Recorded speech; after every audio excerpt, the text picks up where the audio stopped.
आमच्या प्रिय बंधू बहिणींना येशूच्या नावाने आमचा नमस्कार. सर्वेसरा संगे सकाळ हा कार्यक्रमासाठी तुम्हा सर्वांना मी स्वागत करत आहोत. आज आपण स्तोत्र संहिता 4 मध्ये पाहणार आहे. स्तोत्र 4:1 मध्ये संगीतकार असा म्हणतो, माझ्यावर कृपा करा आणि माझ्या प्रार्थना ऐका. देवाची कृपा आमच्यावर असलं तर आमची प्रार्थना देवा ऐकणार. लोका 18:13 मध्ये पाहत आहे, तिथे एक मनुष्य म्हणतो, देव बाबा मी पापी आहे पण माझ्यावर कृपा कर. त्याची प्रार्थना ऐकली. तो ज्याने म्हटलं की मी खूप चांगला आहे त्याचा नाही. आणि तुम्ही उत्पत्ती 19:19 मध्ये तिथे लोत म्हणतो, या माझ्यावर एवढं कृपा केली, आणखीन कृपा कर माझ्यासाठी, लहान गावाला तू वाचव प्रभू. तसं परमेश्वरने केला. आमच्या परमेश्वर प्रार्थना ऐकणारा परमेश्वर आहे.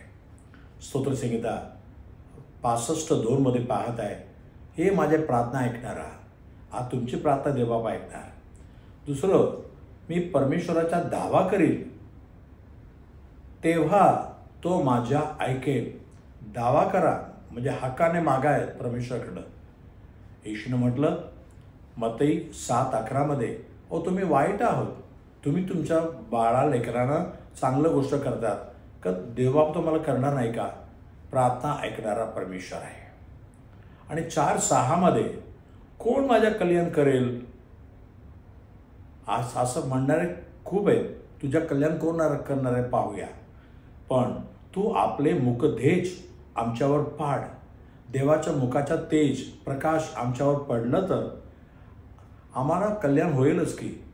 स्तोत्र संहिता 34:5 मध्ये दाऊद म्हणतो, त्याने त्यांच्याकडे पाहिले आणि चेहरा प्रकाशमय झाला आणि ते लज्जित झाले नाही.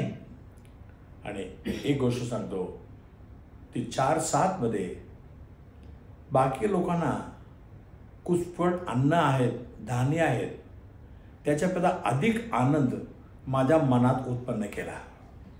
या जगातील लोकांना सगळं काय भेटलं तर, जेवण भेटलं, कपडे भेटलं तर त्यांना आनंद आहे. पण आम्हाला देवाच्या सन्निधानामध्ये आनंद आहे.